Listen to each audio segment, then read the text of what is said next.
Good evening बच्चा party. Good evening sir. Good evening sir. Good evening ji, good evening. Good evening sir. Good evening Akanksha, तुम guest appearance में कभी कभी join करती हो, कभी नहीं ज्वाइन करती हो, क्या चक्कर है तुम्हें? क्या प्रॉब्लम है? तो मैं 1 वीक से मतलब ठीक नहीं थी, तभी मतलब थोड़ा इरेगुलर थी। तुम लोग यार अपने आप को हेल्दी भी नहीं रख पाते हो। Good evening sir. हाँ, इतने यंग हो, अभी छोटे छोटे बच्चे हो। अपने आप को हेल्दी रखना भी तो चैलेंज है ना एक, और वो भी कंपटीशन का पार्ट है इनफैक्ट। क्योंकि एट द एंड आप ये तो नहीं बोल पाओगे मेरी तबीयत खराब थी इसलिए मेरी रैंक खराब आई, या आप Yes. या तो ये भी नहीं बोल पाओगे कि यार मेरी तबीयत खराब थी इसलिए जो है हम अच्छी तैयारी नहीं हो पाई तो इसलिए मेरे लिए कंसिडरेशन होना चाहिए। तो there is no consideration at the end. At the end you will be judged by your performance. तो हम लोग लास्ट क्लास में कर रहे थे हाइपरबोला। हाइपरबोला में टेंजेंट नॉर्मल उसकी प्रॉपर्टीज कर चुके थे। फिर मैंने बोला था कि कोड ऑफ कांटेक्ट भी हो गया। हाँ, तो हमने बोला था कि इस क्लास में हम लोग एसिम्प्टोट ऑफ हाइपरबोला, एसिम्प्टोट्स की प्रॉपर्टीज, इंपॉर्टेंट प्रॉपर्टीज, और फिर रेक्टेंगुलर हाइपरबोला के बारे में थोड़ा डिस्कस करेंगे and hyperbola as a topic conceptually summarise करेंगे। तो सबसे पहले तो आप लिखेंगे एक पॉइंट मैंने आपको बताना है इन जनरल, पहले उसको मेंशन कर लो एक जगह पर कि किसी भी कोनिक सेक्शन के लिए जो मैं बात करने जा रहा हूँ ना, ये this is regarding any conic section. तो फॉर एनी कोनिक सेक्शन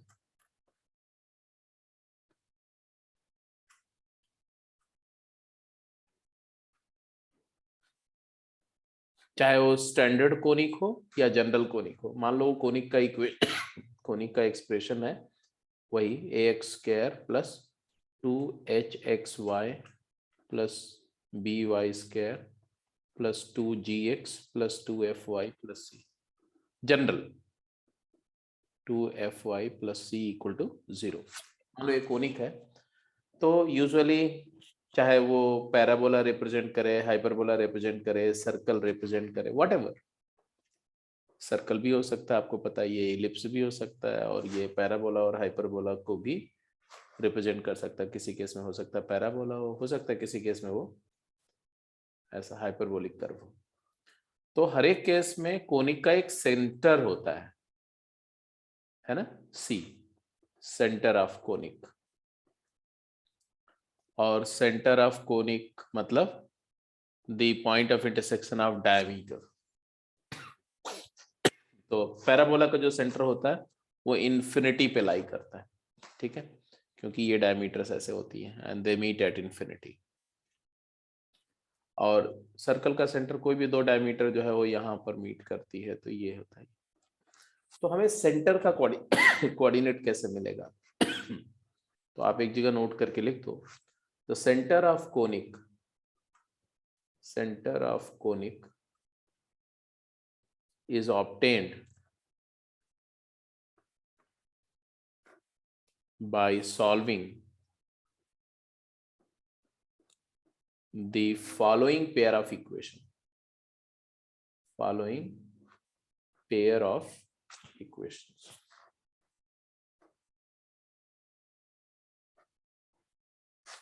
पहला del s by del x equal to 0, मतलब ये जो एक्सप्रेशन है ना s, इसी को x के रिस्पेक्ट में डिफरेंशिएट कर दो तो आएगा 2ax, 2 तो सब में आएगा, ax प्लस इसको पार्शियली डिफरेंशिएट का y को कांस्टेंट मानते हुए तो 2hy, तो 2 कॉमन है तो hy, और by स्क्वायर का डेरिवेटिव 0 हो जाएगा, 2gx का 2g, तो g इक्वल टू 0। एक इक्वेशन आ गया, लीनियर इक्वेशन। फिर इसी इक्वेशन को कोनिक के इक्वेशन को y के रिस्पेक्ट में पार्शियली डिफरेंशिएट कर दो तो क्या आएगा बोलो, 2 टाइम्स, ये तो 0 हो जाएगा, यहाँ पर hx आएगा, यहाँ पर 2by, तो by आ गया, 2 तो बाहर है, और f equal to 0. So now you will get two equations, right? एक equation this thing is equal to 0 और एक दिस थिंग इक्वल टू 0। ये दोनों लाइंस जो आएंगी ना, these two lines will be the diameter of conic. I repeat, क्या बोला मैंने कि ये जो दो इक्वेशन मिलेंगे they are the diameters of conic.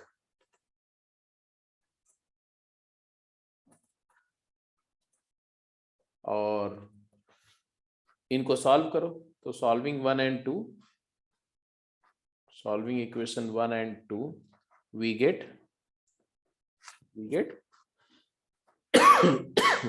Centre. तो कोई भी कोनिक में जनरल दे दूं तो उसका सेंटर निकालने के लिए आप इस इंफॉर्मेशन को यूज करेंगे। ठीक है, अभी एसिप्टोट की बात आएगी तो सेंटर की भी बात की आएगी, तो इस वजह से मैंने आपको बताया।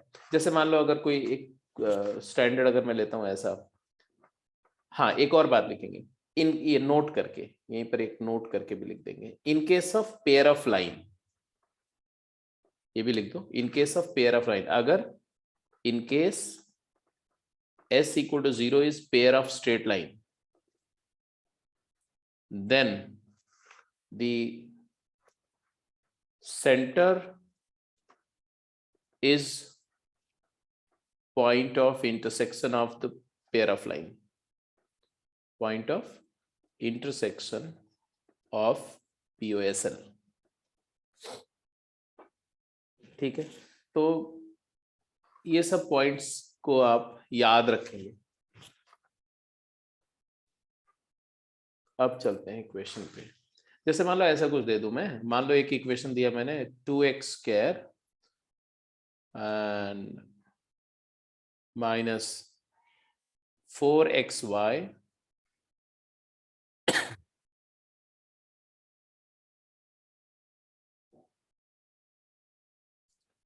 Plus 3y square equal to 6। ठीक है, ये कोनिक है मान लो, और मैंने बोला find its centre, find its centre. अब क्या करेंगे, तो आप इसको -6 इक्वल टू 0 लिख दो, इसको s मान लो, तो del S by del X करो बेटा, क्या आएगा बताओ, तो आएगा 4x minus 4y equal to 0, और del S by del Y करो तो क्या आएगा 6y, यहाँ पे 6y minus 4x equal to 0। तो ऑब्वियसली दोनों ओरिजिन से पास, तो पॉइंट ऑफ इंटरसेक्शन क्या है, पॉइंट ऑफ इंटरसेक्शन इज 0,0। कहने का मतलब है इसका सेंटर क्या होगा 0, 0। तो ये कैसा कोनिक होगा जिसका ओरिजिन सेंटर होगा। तो और इसको अगर सर वर्टेक्स पता चल सकती है सर? नहीं जी, वर्टेक्स नहीं पता चलेगी, सेंटर ही पता चलेगा। ठीक है, ये एक इलिप्स होगा, ये एक इलिप्स होगा ऐसा कुछ ऐसा, लेकिन उस इलिप्स का जो सेंटर होगा वो ओरिजिन होगा, ऐसा 0, 0 इसका सेंटर होगा। अब देखो उसके बाद बहुत कुछ पता तो सब कुछ चल जाएगा, ऐसा नहीं कि वर्टेक्स नहीं पता चलेगा, बट सिर्फ इतने से नहीं पता चलेगा। अब क्या होगा कि एक ओरिजिन से ही पास करती हुई एक लाइन मेजर एक्सिस होगी, ओरिजिन से पास करती हुई दूसरी लाइन माइनर एक्सिस होगी। तो हम उस केस में अब क्या करेंगे, हम इस लाइन को मान लेंगे y equal to mx, y minus mx equal to 0, और इस लाइन को मान लेंगे my plus x equal to 0। समझ रहे हो कि नहीं समझ रहे हो? Yes sir.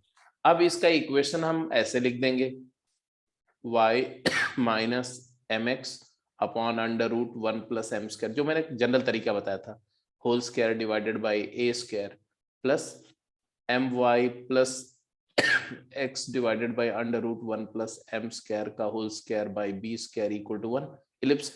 फिर इस इक्वेशन को इस इक्वेशन से कंपेयर करके a b और m की वैल्यू आ जाएगी, क्योंकि दो ही अननोन है, तीन अननोन है a b और m। और जब आप कंपेयर करोगे ना, देखो एक्स स्क्वायर का कोएफिशिएंट कंपेयर करोगे, वाई स्क्वायर का कोएफिशिएंट कंपेयर करोगे, एक्स इंटू वाई का कोएफिशिएंट कंपेयर करोगे, तो आपको हमेशा इक्वेशंस बन जाएंगे, तीन इक्वेशंस मिल जाएंगे, और वो इक्वेशन को सॉल्व करके m की वैल्यू आ जाएगी तो दोनों एक्सेस आ जाएगी, ये एक्सेस भी आ जाएगी, ये एक्सेस भी आ जाएगी, और a और b की वैल्यू आ जाएगी। तो एक्सेस आ गई तो आपको वर्टेक्स मिल गया ना, एक्सेस Yes, sir. और इसको सॉल्व करके वर्टेक्स आ जाएगा और फिर ए और बी से मेजर और माइनर एक्सेस की लेंथ Yes, sir. एरिया मिल जाएगी। मतलब सारा कुछ कर सकते हैं आप, इतनी इंफॉर्मेशन के बाद सब कुछ कर सकते हैं अगर आप थोड़ी दिमाग लगाएंगे तो। अब with this information in your mind we are going towards the asymptote. तो हेडिंग देंगे एसिम्पटोट ऑफ अ कर्व। किसी भी कर्व का एसिम्पटोट, ये तो हाइपरबोला की बात कर रहे हैं हम, बोल पहले हम लिखेंगे एसिम्पटोट ऑफ एनी कर्व क्या है, तो लिख दो asymptote of a curve, asymptote of a curve is a line that touches the curve, line at finite distance बोलते हैं, that touches the curve at infinity, that touches the curve at infinity। इससे एक बात पता चलती है कि हम उसी कर्व के एसिम्पटोट की बात कर सकते हैं जो इन्फिनिटी तक एक्सटेंड हो रहा हो। जो कर्व फाइनाइट है, सर्कल, एलिप्स, उसका एसिम्पटोट होने का कोई सवाल ही नहीं उठता क्योंकि वो कर्व ही इन्फिनिटी तक नहीं एक्सटेंड हो रहा है। लेकिन जो कर्व का एक्सटेंशन इन्फिनिटी तक है उसमें एसिम्पटोट हो सकता है, नहीं भी हो सकता है। कब हो सकता है? जब हम बोलेंगे कि एक ऐसी लाइन एग्जिस्ट कर रही है जो उस कर्व को इन्फिनिटी पर जाके टच कर रही है। जैसे for example I have a curve y is equal to 1/x, और अगर मैं देखूं तो ये कर्व का एक रेसिप्रोकल कर्व है। आपने इस कर्व को केमिस्ट्री में भी ड्रॉ किया, फिजिक्स में भी ड्रॉ किया, PV इक्वल टू कांस्टेंट, है ना। तो प्रेशर वर्सेस वॉल्यूम का ग्राफ, इधर x प्लॉट किया, इधर y प्लॉट किया, तो y x को इंक्रीज करेंगे तो y डिक्रीज करेगा, x को डिक्रीज करेंगे तो y इंक्रीज करेगा। उस रिलेशन को अगर आप ध्यान से देखो तो ये एक ऐसे रेसिप्रोकल का कर्व ऐसा आएगा, ऐसा ठीक है। अब इसमें क्या है, ये x एक्सिस एक लाइन है जो इसको इन्फिनिटी पे टच कर रही है, तो x axis is its horizontal asymptote, क्योंकि इसका स्लोप 0 है, हॉरिजॉन्टल लाइन है, हॉरिजॉन्टल एसिम्पटोट।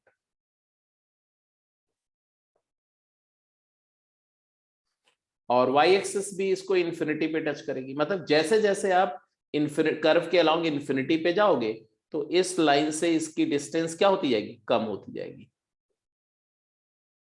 इन्फिनिटी पे जाके 0 हो जाएगी। इसका मतलब है कि ये लाइन इन्फिनिटी पे इसको टच कर रही है, तो ये लाइन क्या हो गई, y एक्सिस इसकी क्या है, वर्टिकल एसिम्पटोट है।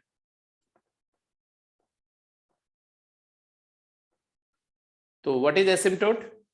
It is a line, it is a straight line that touches the curve at infinity. अब जरूरी नहीं कि किसी कर्व में हॉरिजॉन्टल या वर्टिकल एसिम्पटोट ही हो, किसी कर्व में ऑब्लिक एसिम्पटोट भी हो सकते हैं। जैसे ऐसा भी हो सकता है कि एक लाइन ऐसे हो और कोई कर्व इसको इन्फिनिटी पे टच कर रहा हो, ऐसे कुछ ऐसे। जैसे जैसे आप कर्व को इन्फिनिटी पे ले जा रहे हैं तो इसका लाइन से इसकी डिस्टेंस क्या हो रही है, अगर कम हो रही है बट 0 नहीं हो रही है जब तक ये इन्फिनिटी नहीं चला जाए। तो क्या बोल रहे हैं आप कि ये कर्व है y equal to fx curve है, और ये लाइन है y equal to mx plus c, ठीक है। तो इस कर्व के पॉइंट से लाइन पर परपेंडिकुलर डिस्टेंस अगर हम pm फाइंड करें तो as x approaches to infinity pm approaches to 0। मानते हो कि नहीं मानते हो? इसका मतलब है कि y equal to mx plus c is asymptote to y equal to fx। तो एसिम्पटोट का मतलब ये, मतलब asymptote is tangent at infinity. What is asymptote? It is tangent to curve at infinity. अब अगर हम एक हाइपरबोला की बात करें कि एसिम्पटोट ऑफ अ हाइपरबोला, इसका मतलब एक ऐसी line y equal to mx plus c जो हाइपरबोला को इंफिनिटी पे टच करे। कहने का मतलब है कि अगर टेंजेंसी की बात करो तो हाइपरबोला एसिम्पटोट को अगर हम सॉल्व करें तो पहली बात तो d को 0 आना चाहिए क्योंकि वो लाइन टेंजेंट है और रूट इंफिनिटी आने चाहिए। तो उसी बात को यूज करते हैं हम लोग। तो आप लिखेंगे if y equal to mx plus c be an asymptote of hyperbola, if y equal to mx plus c is asymptote to hyperbola, then solving this line with the equation of hyperbola x square by a square plus y square by b square equal to 1, we get a quadratic whose both root must be infinity. तो इस यही quadratic बनता था ना, b square minus a square m square x square minus 2a square cmx minus a square times c square plus b square, एवर्टेंजन करते समय quadratic बनाया था हमने. इसके दोनों रूट इन्फिनिटी का अप्रोच करने चाहिए. अब आप बताओ जरा, किसी क्वाड्रेटिक के दोनों रूट इन्फिनिटी कब होते हैं? जब उसका लीडिंग कोएफिशिएंट भी 0 हो जाए और जब उसका कांस्टेंट टर्म भी 0 हो जाए. एक तरीका ये है, या आप ऐसा बोलो कि ये टचेस हाइपरबोला, तो टच करने के लिए कंडीशन ऑफ टेंजेंसी क्या है? बोलो, what is condition of tangency? हाँ, तो सबसे पहले तो आप बोलेंगे कि to have infinity as a root b square minus a square m square equal to 0 and, या a square m square minus b square बोल सकते हैं. एंड टेंजेंसी बोलती है क्या कि c square is equal to a square m square minus b square. तो अगर a square m square minus b square 0 है तो c स्क्वायर भी 0 हो जाए. जिससे दो कंडीशन आई. एक कंडीशन आई क्या कि m square is equal to b square by a square, मानते हो, और c की वैल्यू आ गई 0. इसका मतलब स्लोप की दो वैल्यू आई, m is equal to b over a और minus b over a, and c 0 है. तो कौन सी लाइन हाइपरबोला की एसिम्प्टोट होगी? जो ओरिजिन से पास करे और जिसका स्लोप b बाई a है या माइनस b बाई a है. And therefore there are two asymptotes. कौन कौन से? y is equal to b upon a times x and y is equal to minus b upon a times x are two asymptotes.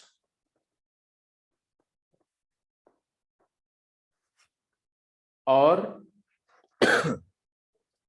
इसको ऐसे भी लिख सकते हैं, अगर मैं आपसे बोलूं कि पेयर ऑफ एसिम्प्टोट का इक्वेशन क्या होगा, therefore equation of pair of asymptote, दोनों एसिम्प्टोट का यूनियन एक साथ कंबाइंड इक्वेशन क्या होगा? तो आप जानते हो कि दो कर्व का, दो लोकस का यूनियन कैसे लेते हैं? दोनों के इक्वेशन को मल्टीप्लाई करते हैं.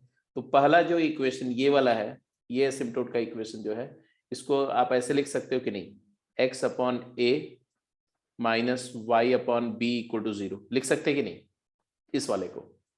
इसी तरह से ये वाले इक्वेशन को भी हम लिख सकते हैं क्या, x upon a plus y upon b 0. और अगर ये S1 कर्व है और ये S2 कर्व है तो पेयर ऑफ एसिम्प्टोट हो गया S1 इंटू S2, प्रोडक्ट को 0 करते हैं ना, तो आ जाएगा x upon a plus y upon b multiplied by x upon a minus y upon b equal to 0. और बड़ा इंटरेस्टिंग है, देखो इक्वेशन क्या आया, x square by a square minus y square by b square equal to 0. जबकि हमारा hyperbola का equation क्या था? हाइपरबोला का इक्वेशन हमारा था x square by a square minus y square by b square equal to 1. तो दोनों में देखो कांस्टेंट का डिफरेंस है सिर्फ. ये हाइपरबोला का इक्वेशन है और ये किसका इक्वेशन है? ये एसिम्प्टोट का इक्वेशन है. A for asymptote and H for hyperbola. सब लोग ये बात समझ में आ गई? Yes sir. Yes, sir. Yes sir. तो अब ये एसिम्प्टोट के रेस्पेक्ट में हाइपरबोला को देखो तो बड़ा इंटरेस्टिंग है. हाइपरबोला ट्रेस कैसे करते हैं? आपके दिमाग में होगा ना, कई बार आपको लगता नहीं था कि हाइपरबोला पैराबोला एक ही जैसा है? कितने लोगों को ये फील हुआ कि यार पैराबोला का जो शेप है और हाइपरबोला का उसमें तो कोई खास फर्क है नहीं, एक ही टाइप का अक्सर लगता है. अक्सर लगता है. अब मैं बताने जा रहा हूं कि नहीं, ऐसा नहीं है. ऐसा नहीं है. There is a very remarkable difference between hyperbola and parabola. कैसे हाइपरबोला एग्जैक्टली ट्रेस करेंगे वो मैं आपको दिखाने जा रहा हूं. हाइपरबोला को ट्रेस करते समय जानते हो क्या करना चाहिए? सबसे पहले आप एक रेक्टेंगल बनाओ जिसकी साइड्स है 2a by 2b. 2a length है और 2b उसकी डेप्थ है. ऐसा मैंने एक रेक्टेंगल बना दिया यहां पर, ऐसा मानो. ठीक है जी. और इसका सेंटर क्या है? तो ये y एक्सिस है जो सेंटर से पास करती है ऐसे. दिस इज y एक्सिस, थोड़ा सा और एग्जैक्टली मिडल से ये y एक्सिस है. और ये एक्स एक्सिस है।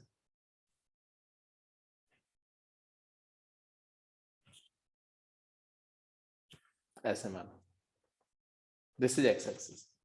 अब जरा ध्यान से देखो, ये वाई एक्सिस है, मतलब एक्स इक्वल टू 0 है, और ये एक्स एक्सिस है, मतलब वाई इक्वल टू 0 है।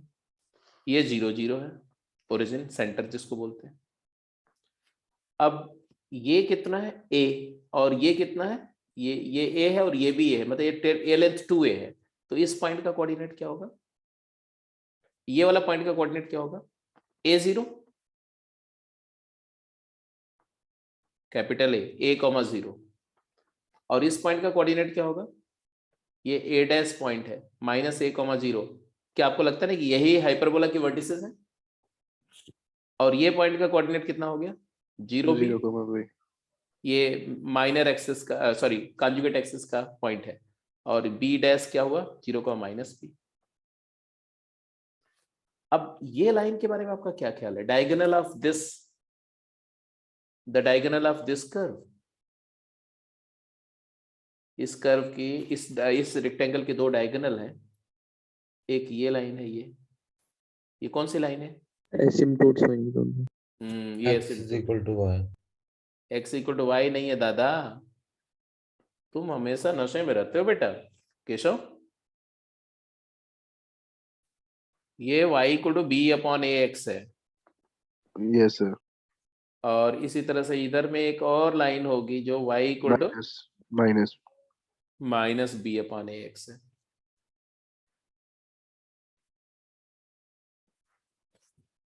क्यों ऐसा मैंने बोला, क्योंकि tan थीटा, ये एंगल स्लोप होता है ना, ये b है और ये a है, this is b and this is a, तो tan थीटा क्या हो जाएगा, b अपॉन a, तो इसका स्लोप है b बाई a, तो ये लाइन वही है क्या, y is equal to b upon a times a, x.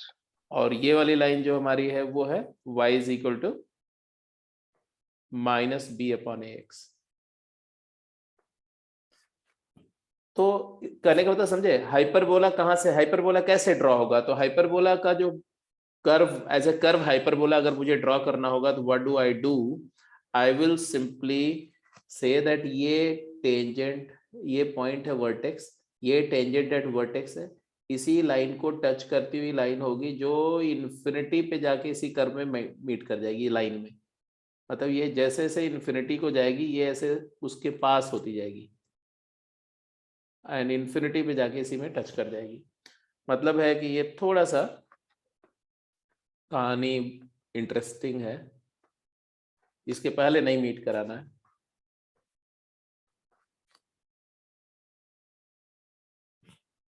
तो this is a curve like this, ऐसा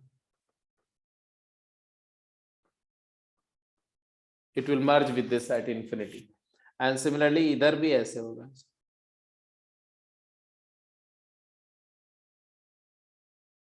ऐसा, और इधर भी ऐसे कर्व होगा ऐसा, it will come like this, ऐसा ऐसा, यहाँ पर ऐसे टच करेगा और टच करने के बाद में इधर भी ऐसे ऐसा, ये टिपिकल ऐसा है। मतलब इसका रेट ऑफ चेंज जो है ना, इसका जो इंक्रीज करने का जो रेट होता है वो सैचुरेट कर जाता है, मतलब ये पहले तो रैपिड इंक्रीज करेगा, लेकिन थोड़ी देर बाद वो एकदम बिल्कुल स्ट्रेट लाइन जैसा, मतलब कांस्टेंट रेट से इंक्रीज करने लगेगा, जबकि पैराबोला ऐसा नहीं, पैराबोला कंटिन्यूअसली इंक्रीज करता जाएगा, कैसा, और उसका रेट ऑफ इंक्रीज, मतलब पैराबोला जो है पहले इंक्रीज करेगा ऐसा वर्टिकली, लेकिन उसके बाद उसका रेट कम होता जाएगा, कम होता जाएगा, और कांस्टेंट नहीं होगा, उसके बाद तो रेट 0 हो जाएगा, पैराबोला का रेट ऑफ चेंज 0 हो जाता है। अब थोड़ा सा इस बात को मैं समझाऊं आपको, पैराबोला याद है ना आपको, parabola x is equal to 80 square और y इज इक्वल टू 280, मानते हो कि नहीं मानते? बिल्कुल। तो dy बाय dx इसका निकाला होगा आपने, तो 1/t आया था, ये भी याद होगा, पैरामीटर का रेसिप्रोकल होता है slope. Yes sir, yes.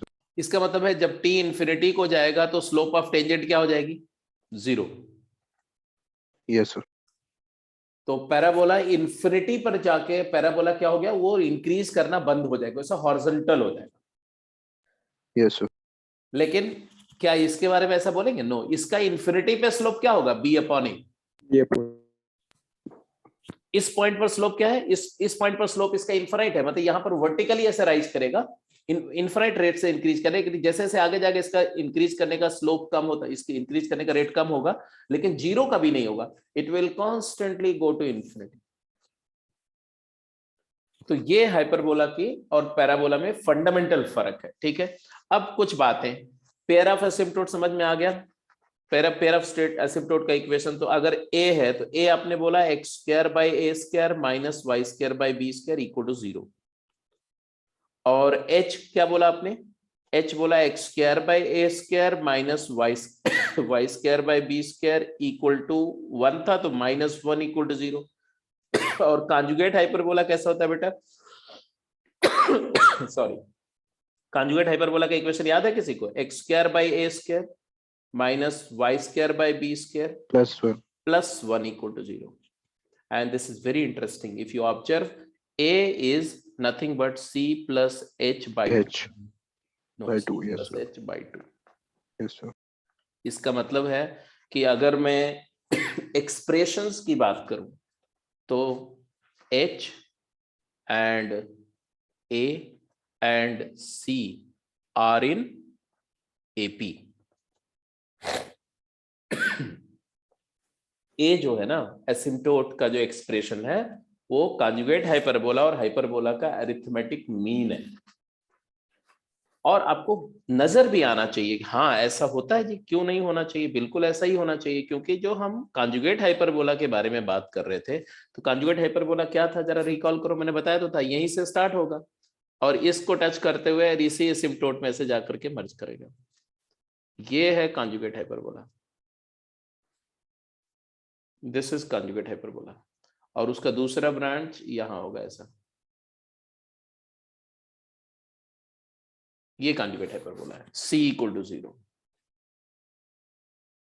X square upon a square minus y square upon b square +1 equal to 0, conjugate hyperbola हो गया। और h इक्वल टू 0 तो आपने बोला ही है हाइपरबोला। हाइपरबोला का इक्वेशन क्या है ये भी आपको पता है, h x square upon a square minus y square upon b square -1 equal to 0। ये c दिख रहा है, h दिख रहा है, c दिख रहा है, a दिख रहा है, क्लियर है? सर ये इससे एपी में है इसका, हाँ बोलो। सर जो ये एपी में आप कह रहे हो कि एपी में उसका मतलब ग्राफिकल क्या मतलब निकलेगा? ग्राफिकल का मतलब सिर्फ ये निकलेगा कि मीन है जी, मतलब कि ये जो इसका जो एक्सप्रेशन होगा ना, ये पॉइंट, मतलब ऐसे नहीं बोल सकते। ग्राफिकल का मतलब है कि ये बिल्कुल ऐसे, ये ऐसे परपेंडिकुलर ड्रॉप करो तो ऐसे इक्वल डिस्टेंस पर होंगे। Okay sir. इक्वल डिस्टेंस भी नहीं बोल सकते, वो इक्वली सेपरेटेड ऐसे बोल सकते हो। ये जो लाइन है ये लाइन जो है दोनों ब्रांचेस के जस्ट बीच से गुजर रही है, इस तरह से। अच्छा, दूसरी इंपॉर्टेंट बात, what is the angle between asymptotes? Angle between asymptote क्या होगा बताओ? एंगल बिटवीन एसिम्प्टोट, अच्छा एक और पॉइंट यहीं से लिख दो, यहां पर एक पॉइंट और लिख दो। अगर मेरे को हाइपरबोला गिवन है, अगर मेरे को हाइपरबोला गिवन है तो एसिम्प्टोट निकाल सकते हैं? यस, yes, कैसे कैसे? 1 की जगह 0 डाल देंगे। नहीं ऐसे नहीं, अगर स्टैंडर्ड इक्वेशन ना गिवन हो तो, given equation of hyperbola h equal to 0, to find pair of asymptote क्या करना चाहिए? तो C सॉरी A की बात करें ना हम लोग, A, तो किसी भी हाइपरबोला के लिए एक यूनिक पेयर ऑफ एसिम्प्टोट होता है, तो आप उसको A को कैसे लिखेंगे? तो h प्लस लैम्डा 0, लैम्डा एक कांस्टेंट मान लो, ठीक है, एंड ऑब्टेन लैम्डा, क्योंकि आप ये तो आप देख चुके हैं कि हाइपरबोला और एसिम्प्टोट के बीच कांस्टेंट का डिफरेंस होता है, तो मान लो कांस्टेंट लैम्डा है, and obtain lambda by letting it pass through center। क्योंकि हाइपरबोला सेंटर से नहीं पास करता है, लेकिन एसिम्प्टोट कहां से पास करता है? दोनों एसिम्प्टोट हाइपरबोला के सेंटर से पास करते हैं, तो सेंटर का जो कोऑर्डिनेट है वो इस इक्वेशन को सेटिस्फाई करना चाहिए। हाँ जी, सही बात है कि नहीं? Yes sir. सेंटर निकालना मैंने आपको बता दिया कि हाइपरबोला का कैसा भी इक्वेशन गिवन हो, आप एक बार एक्स के रिस्पेक्ट में पार्शियली डिफरेंशिएट करना, एक बार वाई के रिस्पेक्ट में, सेंटर का कोऑर्डिनेट आ जाएगा और वही सेंटर का कोऑर्डिनेट इसमें डाल देना, तो लैम्डा की वैल्यू आ जाएगी। लैम्डा की वैल्यू आ जाएगी तो एसिम्प्टोट का पेयर ऑफ एसिम्प्टोट का इक्वेशन आ जाएगा, उसको फैक्टराइज कर लेंगे तो दोनों एसिम्प्टोट मिल जाएंगे। तो this is a very simple way of finding out the pair of asymptote, इससे एकदम सिंपलेस्ट वे। अच्छा, जब एसिम्प्टोट मेरे को मिल गया और हाइपरबोला दिया हुआ है, तो ए और एच ये वाला रिलेशन करेंगे, क्या सी निकालना है मुझे, तो 2a is equal to c plus h होता है। तो सी कैसे आएगा? तो सी आ जाएगा 2a माइनस एच। तो एसिम्प्टोट का डबल करके और उसमें से हाइपरबोला सब्ट्रैक्ट कर देंगे तो कॉन्जुगेट हाइपरबोला का इक्वेशन आ जाएगा। मतलब मैं आपको कोई भी हाइपरबोला का इक्वेशन दूं तो उसका एसिम्प्टोट का इक्वेशन निकाल सकते हैं, उसके कॉन्जुगेट हाइपरबोला का इक्वेशन निकाल सकते हैं। Are you convinced? Yes, sir. Yes, sir. तो क्वेश्चन कुछ करते हैं, आगे चलते हैं। इतनी बातें आपने नोट कर चुके, इसको मैं हटाऊं, मैं स्लाइड को चेंज करने जा रहा हूं। Yes, sir. तो मैंने हाइपरबोला की ट्रेसिंग में क्या बताया कि ए डैश और बी डैश के पैरेलल लाइंस ड्रॉ करके हम एक रेक्टेंगल बनाते हैं, उसी रेक्टेंगल की डायगोनल्स एसिम्प्टोट हो जाती है। Both the asymptotes are pair of tangent to hyperbola from its centre. Axis of hyperbola bisects the angle between asymptote. ये भी क्लियर है कि जो एक्सिस है हाइपरबोला की, या एसिम्प्टोट के बीच के एंगल की बाइसेक्टर होती है। तो एक्सिस या axis, transverse axis as well as conjugate axis, is nothing but the angle bisector of the pair of asymptotes. तो अब ये डायग्राम के corresponding combined equation of asymptote differs from the equation of hyperbola and conjugate hyperbola by same constant. मतलब a जो है h minus lambda होगा या h plus lambda होगा, तो c क्या होगा? c a प्लस लैम्डा होगा, ap वाले कांस्टेंट से। तो a h प्लस लैम्डा होगा और a c माइनस लैम्डा होगा। अगर h दिया हुआ है तो a निकाल लेंगे, फिर c निकाल लेंगे। ऐसा तरीका मैंने आपको बता दिया, रिलेशन समझ में आ गया। h अगर a प्लस लैम्डा है, obtain lambda by given condition. Condition क्या है? कंडीशन क्या है? अगर मेरे को पेयर ऑफ एसिम्प्टोट दिया हुआ है तो h कैसे निकालेंगे? तो पेयर ऑफ एसिम्प्टोट के इक्वेशन में लैम्डा ऐड कर देंगे इक्वल टू 0, वो h का इक्वेशन आएगा। लेकिन h कैसे आएगा? क्योंकि एक एसिम्प्टोट के कॉरस्पॉन्डिंग तो इनफाइनाइट हाइपरबोला हो सकते हैं, तो हम बोलेंगे कि एक कोई न कोई एक्स्ट्रा कंडीशन दी रहेगी, वहां से हमें h की वैल्यू आ जाएगी, लैम्डा की वैल्यू आ जाएगी, तो h आ जाएगा। लेकिन अगर हाइपरबोला गिवन है तो एसिम्प्टोट का पेयर का इक्वेशन यूनिक होगा। उसके लिए मैंने तरीका बताया कि सेंटर सेटिस्फाई करा करके निकाल लेंगे।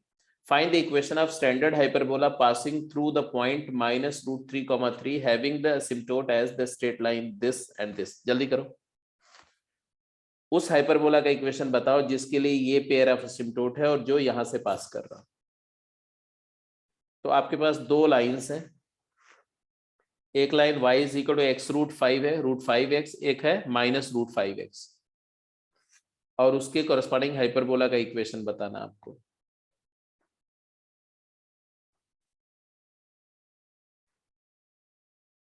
क्या करा है आपने? How to get the equation of this hyperbola? ऐसा वाला हाइपरबोला का इक्वेशन निकालना है, कैसे बताएंगे? तो पहले तो पेयर ऑफ एसिम्प्टोट का इक्वेशन क्या है, जल्दी बताओ। पेयर ऑफ एसिम्प्टोट का इक्वेशन निकालो, इससे दोनों लाइन के इक्वेशन को मल्टीप्लाई करके। तो 5x² minus y² equal to 0। तो हाइपरबोला का इक्वेशन क्या हो जाएगा? तो हाइपरबोला का इक्वेशन हो जाएगा 5x² minus y² plus lambda equal to 0, a plus lambda. How to get the value of lambda? दिया हुआ इक्वेशन में it passes through,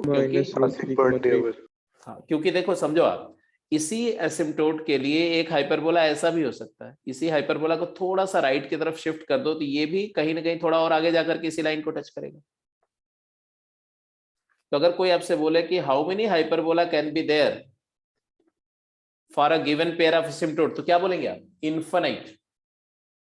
infinite number of hyperbola are there for having same pair of asymptote. तो family of hyperbola आ जाएगा ये, और उसका कोई मेंबर निकालना थी, ये कंडीशन दी हुई है। तो x की वैल्यू √3 डाला तो आ गया 15 - 9 प्लस लैम्डा 0, यही है ना? लैम्डा की वैल्यू क्या है? लैम्डा इज इक्वल टू -6, यहां पर पुट कर दिया तो आ गया 5x² - y² इक्वल टू 6। मतलब ये हाइपरबोला आ गया। दिख ही रहा है हाइपरबोला है x² 6/5 - y² 6 इक्वल टू 1। तो this is the desired hyperbola. तो अगर आपको एसिम्प्टोट का इक्वेशन दिया हुआ है तो हाइपरबोला निकाल लिया। इसी तरह से हाइपरबोला से एसिम्प्टोट भी निकाल सकते। और फर्दर आगे चलते जी। Angle between asymptote, angle between asymptotes क्या होगा? एंगल बिटवीन एसिम्प्टोट, दोनों एसिम्प्टोट के बीच एंगल क्या होगा? तो अभी जस्ट नो थोड़ी देर, पता फिर। अभी आपने थोड़ी देर पहले जस्ट देखा था कि 2 थीटा एंगल है। थीटा क्या है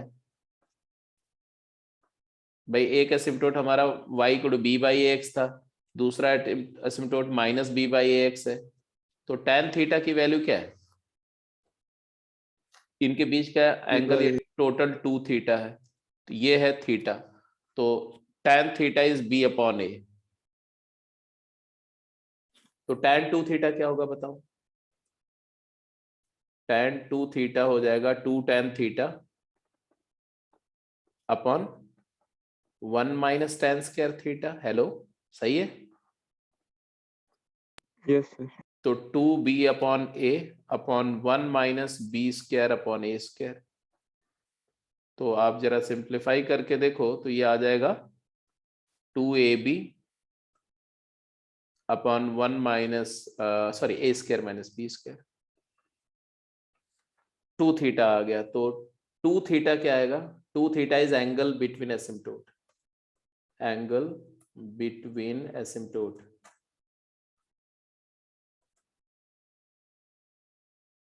is equal to 2 theta, which is equal to tan inverse of 2ab upon a² - b²।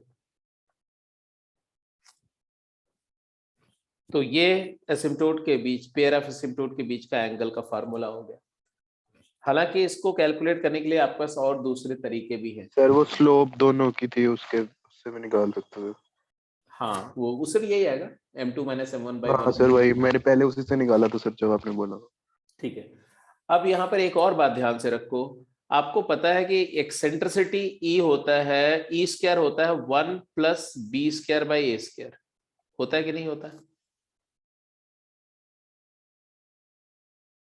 होता है कि नहीं होता है? होता है सर। अगर ये होता है तो आपको ये भी पता है कि, और tan थीटा b/a है, तो ये तुम्हारा ऐसा नहीं हो गया 1 + tan² थीटा? तो E² secant² थीटा हो गया, तो secant थीटा E हो गया, तो थीटा हो गया secant इनवर्स E। तो ये भी तो एक फार्मूला हो गया। तो ये 2 secant इनवर्स E भी लिख सकते हैं, या इसी को 2 cos इनवर्स 1/e भी लिख सकते हैं, क्योंकि cos थीटा क्या हो जाएगा? cos थीटा 1/e हो जाएगा। तो 2 cos इनवर्स 1/e भी बोल सकते हैं। तो ये सब अलग अलग है। अगर एक्सेंट्रिसिटी दी हुई है और एंगल बिटवीन एसिम्प्टोट पूछ रहे हैं तो ये फार्मूले से निकाल लेंगे। एक्सेंट्रिसिटी दी हुई है, एंगल एब्सोल्यूट, ये ऐसे भी निकाल सकते हैं।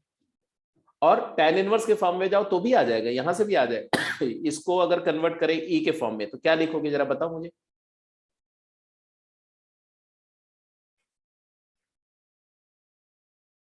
अरे बोलो, अरे tan इनवर्स ऑफ 2 b/a को क्या लिखोगे? b/a को लिखोगे √e² - 1, 2 √e² - 1 upon 1 minus b²/a²। तो b²/a² को e² - 1 डाल दो, तो यहां पर e² - 1 डालो तो 2 - e²। तो ये भी फार्मूला है। ऐसे एंगल बिटवीन एसिम्प्टोट का, तो एंगल बिटवीन एसिम्प्टोट का ये भी रिजल्ट है, ये भी रिजल्ट है, ये भी रिजल्ट है, ये भी रिजल्ट है। जैसे पूछ ले एग्जाम में वैसे आंसर कर देंगे। एग्जाम में पूछ ले मतलब आपको जेई मेन में तो किसी कीमत पे नहीं पूछा जाएगा, ये सिर्फ जेई एडवांस से पूछा जाएगा, क्योंकि जेई मेन के सिलेबस में सिर्फ टेंजेंट एंड नॉर्मल स्लोप वाला फॉर्म तक है और कुछ नहीं। तो included angle between pair of asymptote समझ में आ गया सबको, ये सारी कहानी समझ में आ गई। अच्छा जी, अगर ये एंगल 90 हो जाए, अगर दोनों एसिम्प्टोट एक दूसरे के जस्ट परपेंडिकुलर हो जाएं, तो उसको रेक्टेंगुलर हाइपरबोला बोलते हैं, क्योंकि एसिम्प्टोट्स रेक्टेंगुलर हो गए।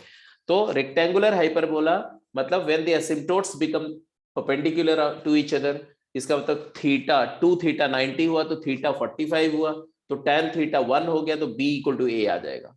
तो b इक्वल टू a का मतलब एक ऐसा हाइपरबोला जिसका ट्रांसवर्स और कॉन्जुगेट एक्सिस की लेंथ क्या हो जाए, इक्वल, उसी को रेक्टेंगुलर हाइपरबोला बोलते हैं। अब रेक्टेंगुलर वर्ड का मतलब समझ में आया, asymptotes are at right angle, that's why it is called rectangular hyperbola। तो रेक्टेंगुलर हाइपरबोला का इक्वेशन कैसा आ जाएगा बताओ? तो a इक्वल टू b आ गया, तो इक्वेशन हो जाएगा x square minus y square equal to a square, और उसका एक्सेंट्रिसिटी क्या हो जाएगा? एक्सेंट्रिसिटी हो जाएगा under root of 1 plus b square by a square 1, तो √2। तो रेक्टेंगुलर हाइपरबोला एक फिक्स्ड एक्सेंट्रिसिटी √2 का हाइपरबोला होता है, ठीक है। उसके एसिम्प्टोट्स क्या हो जाएंगे? इसके एसिम्प्टोट्स क्या हो जाएंगे? एसिम्प्टोट्स हो जाएंगे, बोलो, y is equal two plus minus x, y equal two plus minus x इसके एसिम्प्टोट्स हो जाएंगे। इसकी फोकाई वगैरह सब कुछ निकाल सकते हैं जरूरत पड़े तो। अब कुछ प्रॉपर्टीज ऑफ एसिम्प्टोट चलिए करते जाइए, हर प्रॉपर्टी को आज एक क्वेश्चन करिए। क्वेश्चन क्या है? The product of perpendiculars drawn from any point on hyperbola to its asymptote is constant, and this constant is equal to rather मैं बोल रहा हूँ evaluate this constant, and the foot of perpendicular from a focus to an asymptote is a point of intersection of auxiliary circle and corresponding directrix। ये दो property आपको prove करनी है, मतलब दो क्वेश्चन सॉल्व करने, ऐसे मान लो। पहला क्वेश्चन क्या है? पहला क्वेश्चन है कि अगर आप किसी हाइपरबोला के किसी पॉइंट से उसके पेयर ऑफ एसिम्प्टोट पर परपेंडिकुलर ड्रॉप करते हो, ठीक है, ऐसे मान लो, ऐसे एक ये है, इसी तरह से एक एसिम्प्टोट इधर है ऐसे, and you have a hyperbola ऐसा,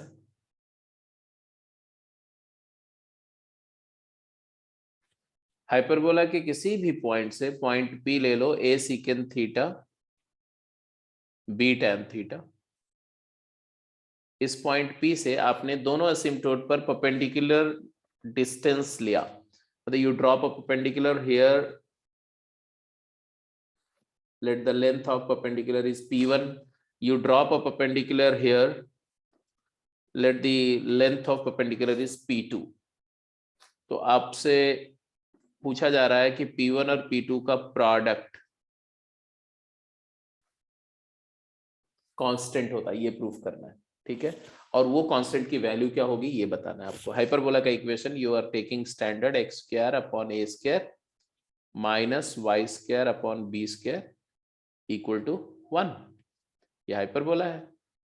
एसिम्प्टोट में ये वाले एसिम्प्टोट का इक्वेशन क्या लिखेंगे? इस वाले एसिम्प्टोट का इक्वेशन क्या होगा? तो y is equal to b upon a times x, तो bx minus ay0,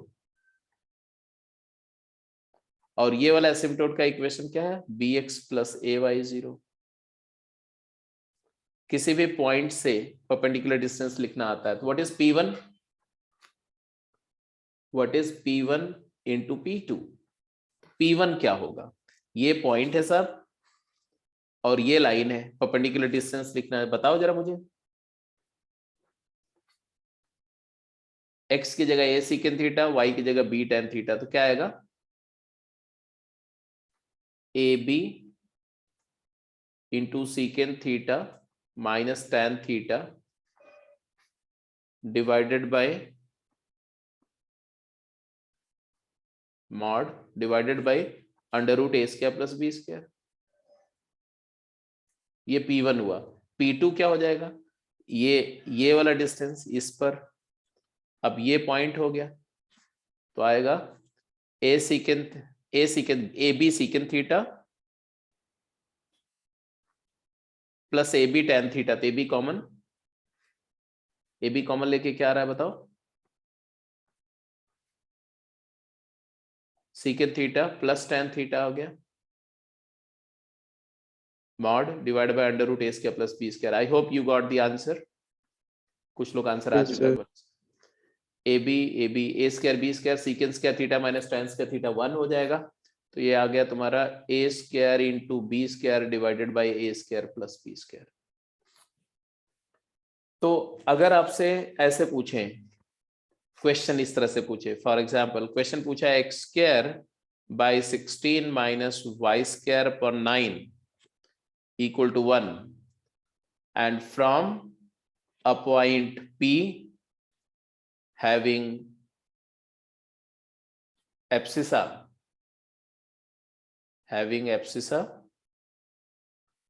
x equal to 5, perpendiculars are drawn to pair of asymptotes, then product of length of perpendiculars is equal to, तो उसके लिए अब ये नहीं करना है आपको कि पहले पॉइंट का कोऑर्डिनेट निकालो, एसिम्प्टोट का इक्वेशन निकालो, फिर परपेंडिकुलर डिस्टेंसेस निकालो। प्रॉपर्टी का मतलब क्या होता है, प्रॉपर्टी का मतलब होता है कि आप सीधे आंसर बोलेंगे क्या, a स्क्वायर की वैल्यू क्या है 16, b स्क्वायर की वैल्यू क्या है 9, तो आंसर आएगा 16 into 9 divided by 16 plus 9, 144 divided by 25, सीधे आंसर आएगा straight away. So this is the meaning of property, that it is going to cut short your entire effort. एक बार आपने रिजल्ट को प्रूव कर लिया तो अगर दिमाग में रहेगा तो इंस्टेंट आंसर लिखोगे, दूसरा बच्चा उसी को जो है 2 क्वेश्चन का टाइम किल करके आंसर निकालेगा, आप तुरंत निकालोगे। और चूंकि आपने प्रूव किया हुआ है तो बाई चांस अगर आपको प्रॉपर्टी भूल गई तो आपको करने में टाइम नहीं लगेगा। चलिए ए पार्ट जैसे मैंने किया, ऐसे बी पार्ट आप करके बताइए, चलो बी पार्ट करके बताइए। बी पार्ट में क्या बोला गया,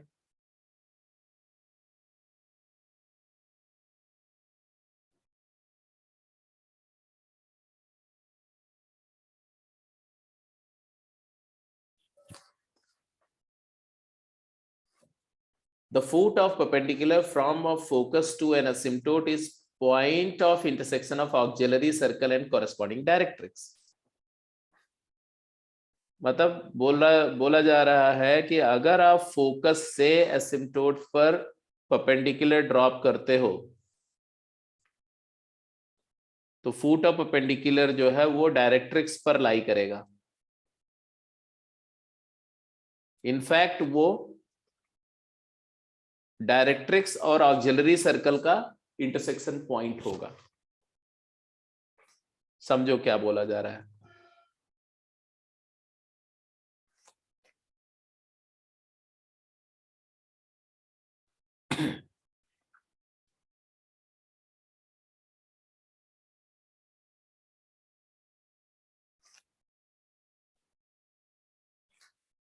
चलो इस वो कंस्ट्रक्शन करने का छोड़ देते, ये सब ड्रॉ करने का जरूरत नहीं है, स्ट्रेट अवे प्रॉब्लम करते हैं। तो मान लो ये हाइपरबोला ऐसा,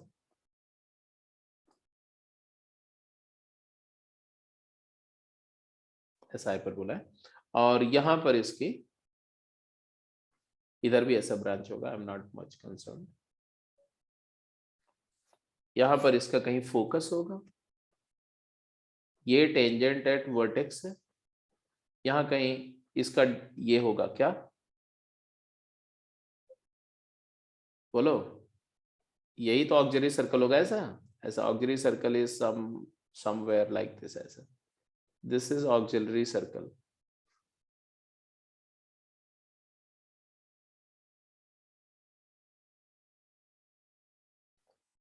x square upon x square plus y square equal to a square, ये ऑक्सिलरी सर्कल है। अब ऑक्सिलरी सर्कल डायरेक्ट्रिक्स को कहीं मीट करेगा। डायरेक्ट्रिक्स क्या होगी? तो यही, ये डायरेक्ट्रिक्स होती है, ये वाली, जहां पर ऑक्सिलरी सर्कल और एसिम्पटोट कट करते हैं ना, यही डायरेक्ट्रिक्स होती है। प्रूफ कर सकते हो इसको, कुछ नहीं करना है। इसमें y is equal to b by x को सॉल्व करो, y is equal to b upon a times x करो, तो y की जगह पर b बाई ए एक्स, तो b square by a square x square करोगे, अपने आप प्रूव हो जाएगा। देखो करके दिखाऊं मैं, x square plus b square by a square into x square is equal to a square, तो एक्स स्क्वायर कॉमन ले लो, 1 plus b square by a square e square हो जाएगा, is equal to a square. तो यहाँ से x is equal to क्या आएगा बेटा? x is equal to a by e. मतलब जहां पर इस पॉइंट का एक्स कोऑर्डिनेट ए बाई है, मतलब ये लाइन जो आप देख रहे हो, ये लाइन क्या है? डायरेक्ट्रिक्स है। This is directrix.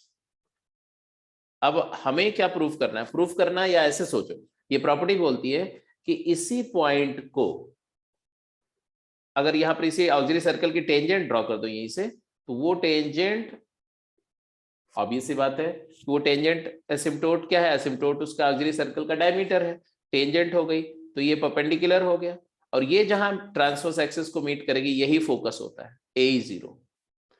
आपको क्या प्रूफ करना है? आपको प्रूफ करना है कि A, 0 से अगर आप एसिम्पटोट पे परपेंडिकुलर ड्रॉप करते हो, तो वो foot of perpendicular auxiliary circle और डायरेक्ट्रिक्स के पॉइंट ऑफ इंटरसेक्शन पर मीट करता है। क्या, कैसे करेंगे भाई? ये लाइन का इक्वेशन दिया हुआ है, क्या है? bx minus a y equal to 0, ये एसिम्पटोट है, bx minus a y equal to 0, और फोकस क्या है? फोकस तुम्हारा है A0। फुट ऑफ परपेंडिकुलर निकालना आप जानते हो, किसी पॉइंट से किसी लाइन पर, तो x minus a upon x का कोएफिशिएंट क्या है? b is equal to y minus 0 upon y का कोएफिशिएंट क्या है? Minus a, is equal to A0 इसमें पुट करेंगे तो BA minus of BAE minus 0 upon a square plus b square. अब जरा देखो, what is this quantity? a square plus b square is a square e square. तो ये चीज अगर सिंप्लीफाई करोगे ना, तो minus b a e upon a square e square हो जाएगा, that is minus b upon a e हो जाएगा। अब y कोऑर्डिनेट क्या है जरा देखो, तो यहां से सॉल्व करके y की वैल्यू क्या आ रही है? तो ये माइनस ए और a कैंसल हो करके y की वैल्यू आई b अपॉन ई, और x की वैल्यू क्या आई? यहां से देखो इसको, दिस इक्वेटेड विद दिस, क्या रहा है x बताओ? x is equal to a e minus b square upon a e. So it is interesting, a square e square minus b square upon ae, और आप जानते हो कि b square is equal to a square e square minus a square, तो a square e square minus b square a square है, a square upon ae, तो a by e आ गया। x equal to a by e directrix होती है कि नहीं होती? तो हमने क्या क्या बातें प्रूफ कर दी? हमने प्रूफ कर दिया कि अगर फोकस से एसिम्पटोट पर परपेंडिकुलर ड्रॉप करते हो, तो वो जो फुट ऑफ परपेंडिकुलर है वो point of intersection of asymptote, directrix and auxiliary circle है। ऑक्सिलरी सर्कल वाली बात कैसे समझ में आई? क्योंकि x और y, अगर ये x, ये वाला पॉइंट का कोऑर्डिनेट x0 y0 है, तो हमने बोला कि y0 जो है b बाई e है और x0 क्या है? a बाई e है, तो x0 square plus y0 square करेंगे ना, तो आ जाएगा a square plus b square upon e square, that is a square e square upon e square, that is a square. मतलब है कि x0 y0 point of intersection किस पे लाई कर रहा है? Point of intersection auxiliary circle पर भी लाई कर रहा है, एसिम्पटोट पर भी लाई कर रहा है, और डायरेक्ट्रिक्स पर भी लाई कर रहा है। ये चीज दिमाग में आपके बिल्कुल सेट हो जानी चाहिए। अब ये दो प्रॉपर्टीज मैंने इनिशिएट किया और वर्कआउट करके दिखाया आपको। अब अगली प्रॉपर्टी आप प्रूव करेंगे। अगला क्वेश्चन बोल दो आप, राइट? पहले तो इस क्वेश्चन का आंसर कर दो।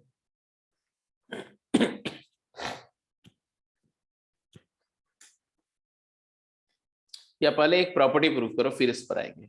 पहले एक प्रॉपर्टी प्रूव करो। प्रूव दैट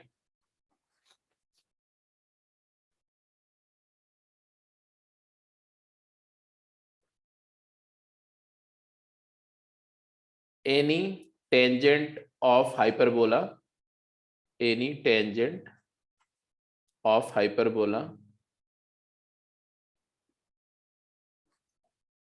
cuts या makes a triangle of constant area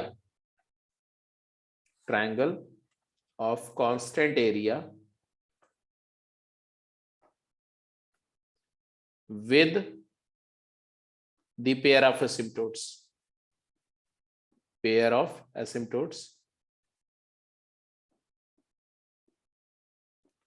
and evaluate that area।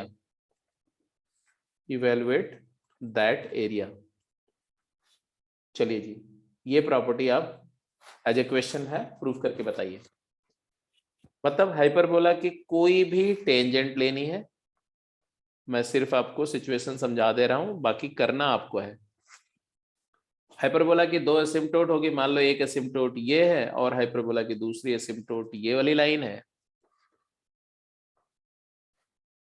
और आपने एक टेंजेंट हाइपरबोला की लेनी है। मतलब मान लो ये हाइपरबोला है, सपोज करो दिस इज हाइपरबोला, ये हाइपरबोला सपोज करो। अब बोल रहे हैं क्या कि इस हाइपरबोला के किसी भी पॉइंट पर अगर एक टेंजेंट ड्रॉ करते हैं, पॉइंट P ले लिया और टेंजेंट ड्रॉ कर दिया, तो वो टेंजेंट लाइन हमेशा हाइपरबोला को कट करेगी, सॉरी हाइपरबोला को टच करते हुए वो दोनों एसिम्पटोट को मीट करेगी कहीं ना कहीं। तो मान लो फर्स्ट एसिम्पटोट को वो A पर कट कर रही है, सेकेंड एसिम्पटोट को वो B पर मीट कर रही है, सेंटर हाइपरबोला का C है। तो जो पेयर ऑफ एसिम्पटोट है और जो टेंजेंट है, इन दोनों से एक ट्रायंगल फॉर्म होगा ये, और ये ट्रायंगल की एरिया आपको बतानी है, प्रूफ करना है कि ये एरिया चेंज नहीं होगी, एरिया कांस्टेंट। मतलब पॉइंट P आप कहीं ले जाओ जी, पॉइंट P कहीं पर भी ले लो, यहां ले लो, यहां ले लो, चाहे जहां ले लो, टेंजेंट चेंज होती रहेगी, एसिम्पटोट फिक्स्ड है, टेंजेंट बदलती रहेगी, लेकिन एरिया नहीं चेंज होगी। Area of triangle will change but area will not change. हमें प्रूव करना है कि area of triangle CAB is independent of theta, and what is theta? Theta is the eccentric angle of point P। A secant theta, B tan theta ले लें, आसान है theta के form में। तो ये पॉइंट ऑफ कांटेक्ट है। चलिए एक ये बात प्रूफ करेंगे, जब जिसका ये हो जाए उनको क्या प्रूफ करना है? उनको प्रूफ करना है कि ये जो टेंजेंट लाइन का वो पोर्शन जो दोनों एसिम्पटोट के बीच में कट हो रहा है, AB पोर्शन का मिड पॉइंट जो है वो P है। मतलब ये जो पॉइंट ऑफ कांटेक्ट है ना, ये point of contact basically mid point of AB है। ये प्रूफ करना है आपको। मतलब थोड़ा सा डायग्राम पर आपको जो दिख रहा है वैसे नहीं होगा, ये यहां कहीं होगा पॉइंट, ऐसे ये पॉइंट होगा P point, not that point जो अभी आपको दिख रहा है।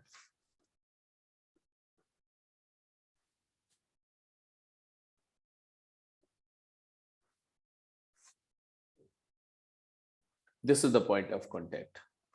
Let me put it like this. ये point of contact है, तो ये point of contact P है, तो PA is equal to PB, ये भी दिखाना आपको। इस प्रॉपर्टी को भी ऐसे लिखना चाहो तो ये लिख दो, वो भी प्रूफ कर लेंगे आप। क्या the portion of tangent, property ऐसे, portion of tangent cut between pair of asymptotes, pair of एसिम्पटोट्स,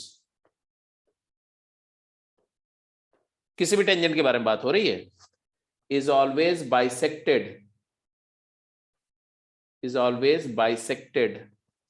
at the point of contact.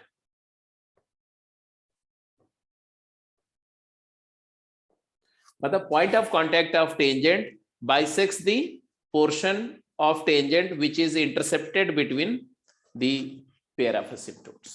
मतलब आपको बताना है कि PA equal to PB, PA is equal to PB proof करना है।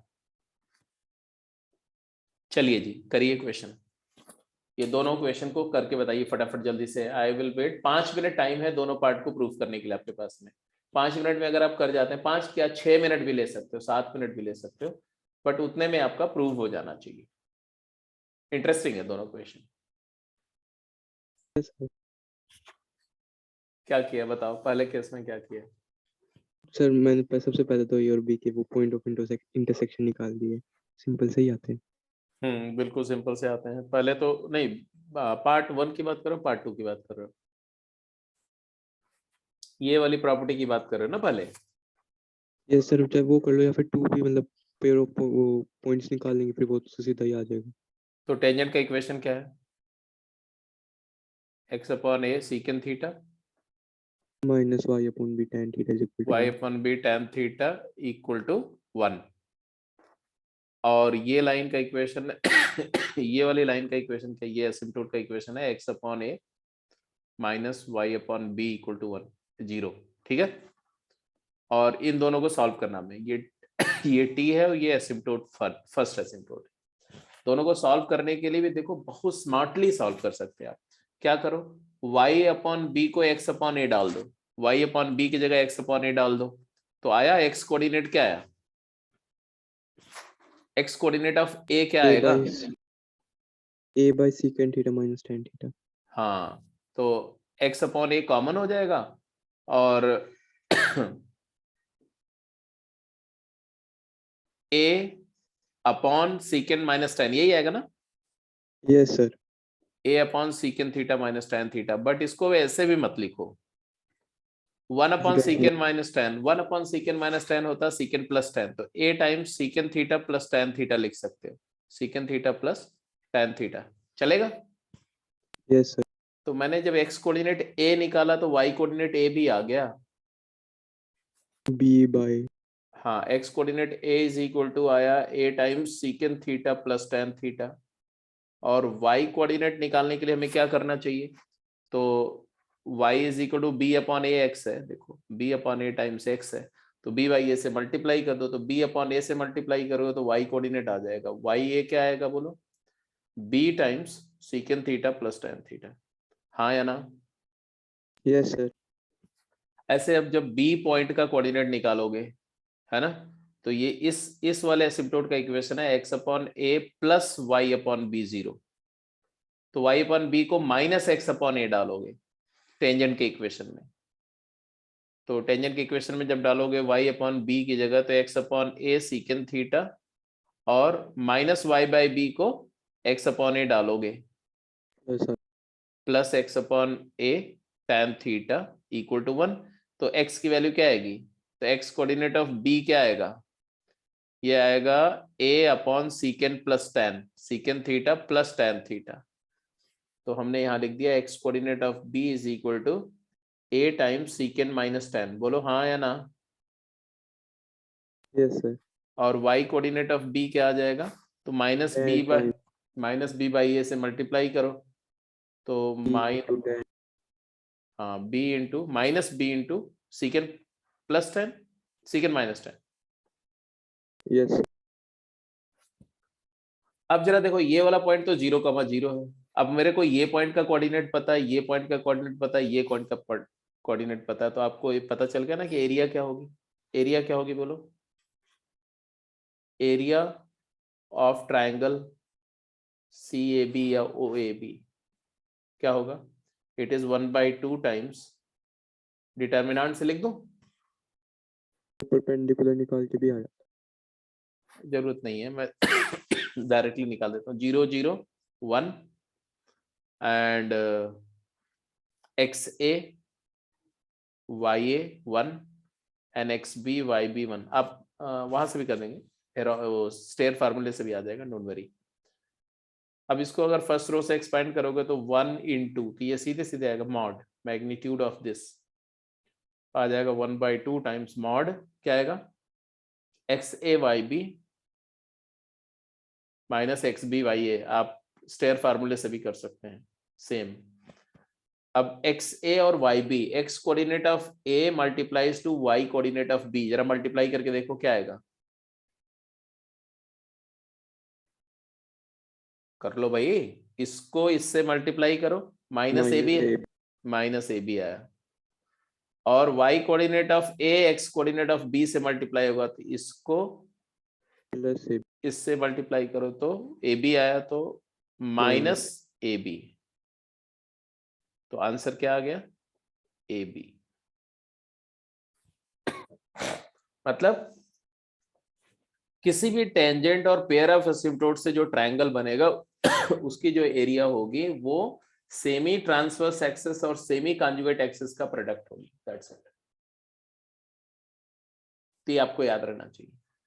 अब इसके बाद में जहां तक इसकी बात करते हैं, ये वाला भी, ये भी प्रूव हो गया। आप क्लियर कट देखो, यहीं से ये बात प्रूव हो रही कि नहीं कि XA प्लस XB बाई 2 क्या आएगा बताओ? A secant theta.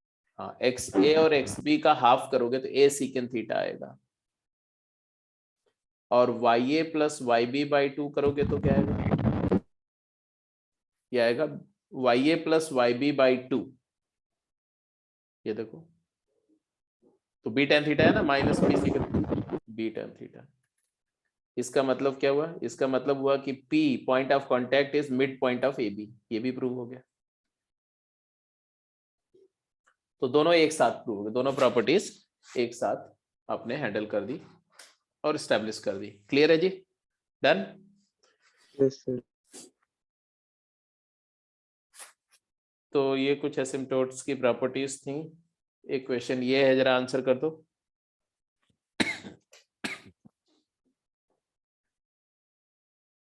बोलेगा determine the coordinate of the 2 point Q and R where the tangent to hyperbola at point 9, 4 intersect the two asymptotes. Finally prove that P is the middle point of QR. ये तो property है, prove तो हो ही जाएगा।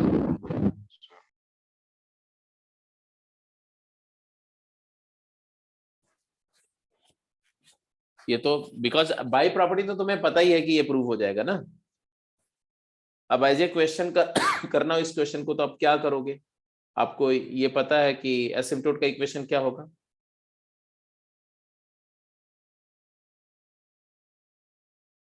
B की value क्या है? √20। और A की वैल्यू क्या है? √45। तो एक B बाई A क्या आ गया?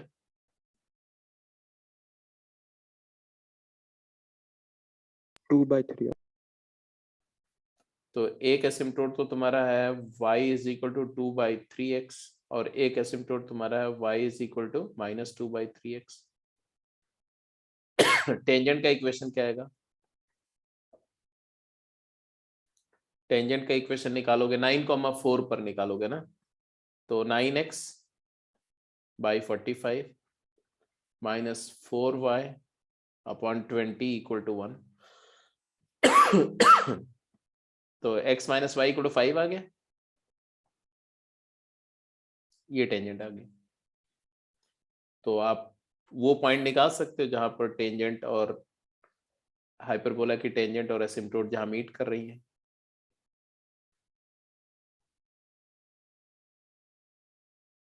मतलब जैसे नॉर्मली जब क्वेश्चन को करते हैं तो ऐसे करना पड़ेगा आपको, विदाउट अप्लाइंग प्रॉपर्टी। तो आप ऐसे ही कुछ वर्कआउट करेंगे। कि ये हाइपरबोला है और 9,4 पर ये टेंजेंट है और ये टेंजेंट ऐसे ऐसे ड्रॉ हो रही है।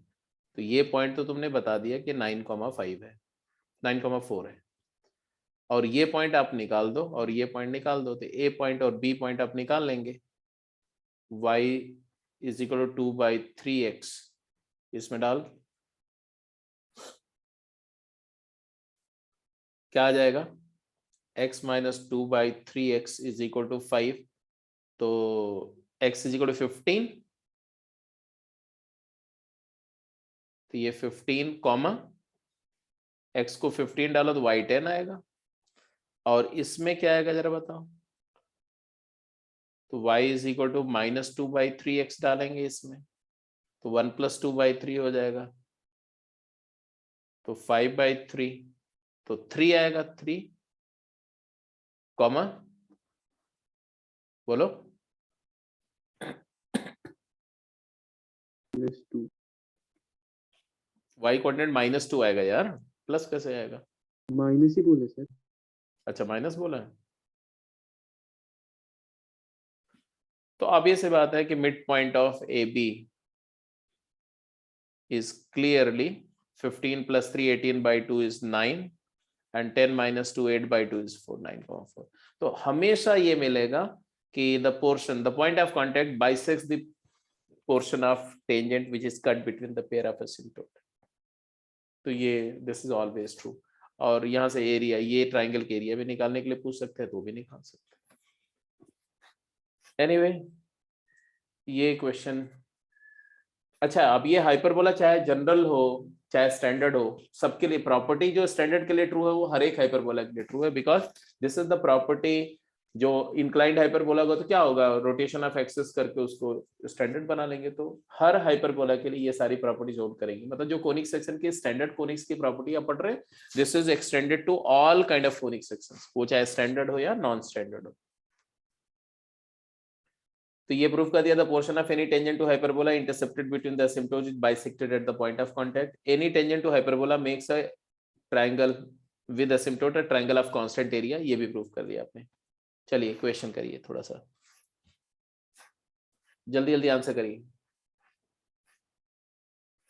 ये वाला क्वेश्चन है, ये वाला क्वेश्चन करिए।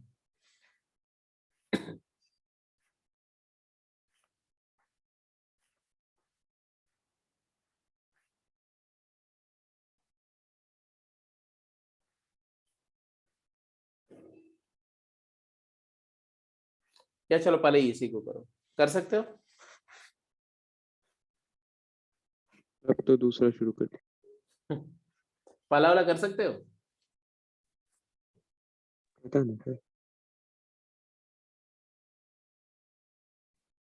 थोड़ा सा टेढ़ा है।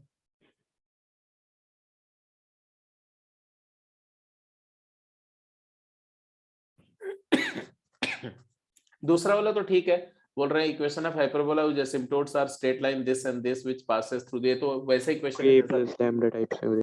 हाँ तो ये तो हो ही जाएगा, तो इसको मैं छोड़ रहा हूँ। तो पहला वाला ट्राई करो अगर कर सकते हो तो। ये दूसरा होमवर्क हो गया आपका, अपने आप हो जाएगा, ये भी होमवर्क हो जाएगा, रादर मैं उसके अलावा कोई दूसरा क्वेश्चन दूंगा। अब जैसे इसको करना है, इसमें क्या है कि एक डिफरेंशियल इक्वेशन दिया हुआ है, इसलिए थोड़ा सा इंटरेस्टिंग है ये। इसको अगर ध्यान से देखो तो कुछ ऐसा है, 4x + 1 dx plus 2y + 1 dy plus 3 times y dx plus x dy is equal to 0, ऐसा दिया हुआ। अगर आप इसको पूरा ही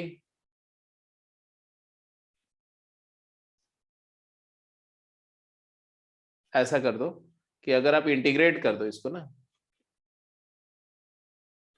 तो ये हो जाएगा तुम्हारा x dx का integral x²/2 2x² plus 1 dx x, ये आ जाएगा y²। एक सेकेंड, तुम्हारा माइक्रोफोन डिस्टर्ब कर रहा है बेटा। y, ये चीज जो है ये इंटरेस्टिंग है क्या, first into derivative second plus second into derivative first, तो ये है 3 इंटीग्रल d of xy है, डिफरेंशियल xy = 0। इक्वल टू 0 नहीं, इक्वल टू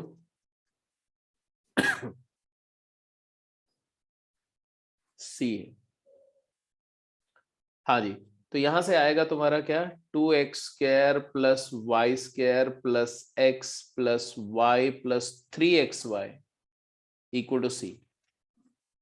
ये एक फैमिली ऑफ हाइपरबोला है। क्या है ये? Family of hyperbola. Show that this represent an hyperbola having asymptote this। हमें इस फैमिली ऑफ हाइपरबोला का एसिम्प्टोट निकालना है। तो टू फाइंड इट्स एसिम्प्टोट, क्या बताया मैंने, कैसे एसिम्प्टोट फाइंड करते हैं? किसी भी हाइपरबोला का एसिम्प्टोट, हाँ, तो आप इसका एसिम्प्टोट क्या लिखेंगे? तो एसिम्प्टोट हो जाएगा 2x² plus y² plus x plus y plus 3xy plus lambda 0।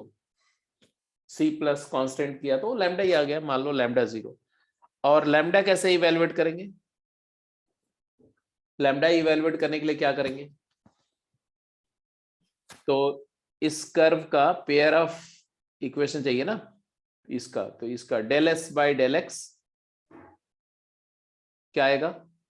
जल्दी बोलो जरा। तो 4x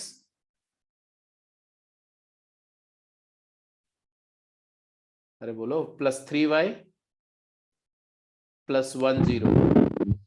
और del S by del y क्या आएगा बोलो? y के respect 2y plus 3x plus 1 0।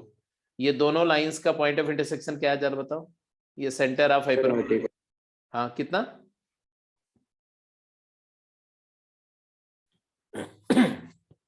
क्या आएगा? -1,1 नहीं, यस, -1,1 -1,1 इसका सेंटर है, तो asymptote will pass through center, तो let it pass through -1,1। तो आ जाएगा तुम्हारा x को -1, y को 1 पुट करना आपको, तो 2 plus 1 -1 plus 1 -3 plus lambda equal to 0। Lambda की वैल्यू क्या आई? 1। लैम्डा 1 आ गया तो सर 0 आएगा। एक मिनट यार, हाँ 0 आ गया, चलो 0 आ गया। 0 आ गया तो एसिम्प्टोट का इक्वेशन क्या आया? एसिम्प्टोट का इक्वेशन आया 2x² plus y² plus 3xy plus x plus y equal to 0। यही है। अब तुम्हें प्रूव करना है कि ये एसिम्प्टोट दो लाइंस रिप्रेजेंट कर रहा है, मतलब ये दो लाइंस है, तो इसका लाइन को अलग अलग करना है। कर सकते हैं?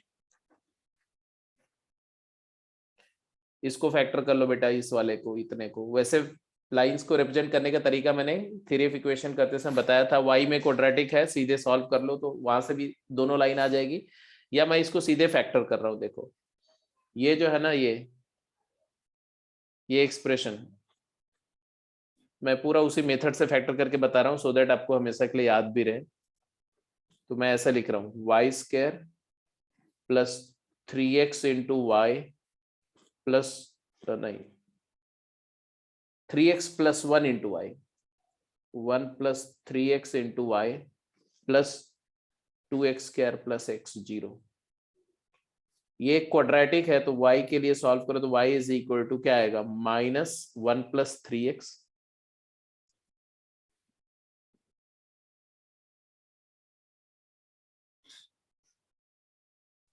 Plus minus under root b², 3x plus 1 का होल स्क्वायर, तो 9x² plus 6x plus 1 minus 4 into 2x² plus x divided by 2।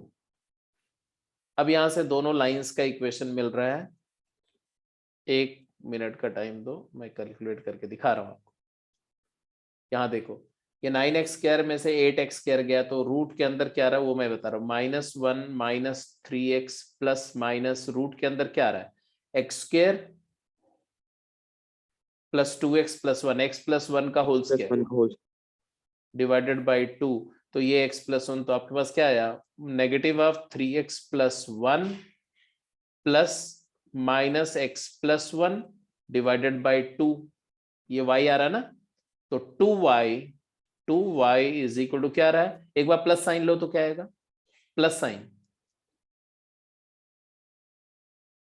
2x minus 2x, -2 इसका मतलब एक इक्वेशन आ गया x plus y equal to 0, आगे और एक बार माइनस साइन लो तो क्या आ रहा है, 2y is equal to, minus sine लो यहां पर, तो -4x एंड -2, सब कुछ राइट में ले जाओ तो क्या आएगा, 2x प्लस वाई प्लस 1 0, ये आ गया। तो थोड़ा सा इसमें y स्क्वायर से डिवाइड करके भी हो जाता ना। किसमें किसको, हाँ हाँ हाँ बिल्कुल, इस इक्वेशन को y स्क्वायर से डिवाइड, x स्क्वायर से डिवाइड कर दो, y अपॉन x में एक क्वाड्रेटिक बन जाएगा, फिर वहां से क्वाड्रेटिक के दोनों रूट निकाल लो तो y अपॉन x के फॉर्म में आपका आंसर आ जाएगा। ठीक है, तो चलो ये क्वेश्चन अब अपने आप करना। तो अब आपको क्या क्या आ गया, किसी भी हाइपरबोला गिवन हो तो उसका असिम्प्टोट का इक्वेशन निकालना आ गया, असिम्प्टोट गिवन है हाइपरबोला और कंजुगेट हाइपरबोला निकालना आ गया, और असिम्प्टोट से हाइपरबोला तभी निकलेगा जब आपको एडिशनल पॉइंट दिया रहेगा, और फिर असिम्प्टोट्स की प्रॉपर्टीज, रेक्टेंगुलर हाइपरबोला क्या होता है, क्यों होता है, ये सारी बातें क्लियर हो गई। तो ये कॉन्सेप्चुअली ये चैप्टर कंप्लीट हो गया। अब इसके बाद इसके जो डिस्कशन क्लास होगी उसमें हम रेक्टेंगुलर हाइपरबोला के बारे में कुछ एडिशनल दो चार बातें बात करेंगे। ठीक है, तो this topic is almost over. थोड़ा बहुत जो डिस्कशन है वो आपकी डाउट क्लास में होगा। हाँ जी, अब डाउट पे ही आ रहा हूँ बेटा, डाउट पे ही आ रहा हूँ। परसों से अब आपकी जो है डाउट क्लासेस पर ही काम करेंगे हम लोग। तो पैराबोला, फिर इलिप्स के डाउट, फिर हाइपरबोला के डाउट।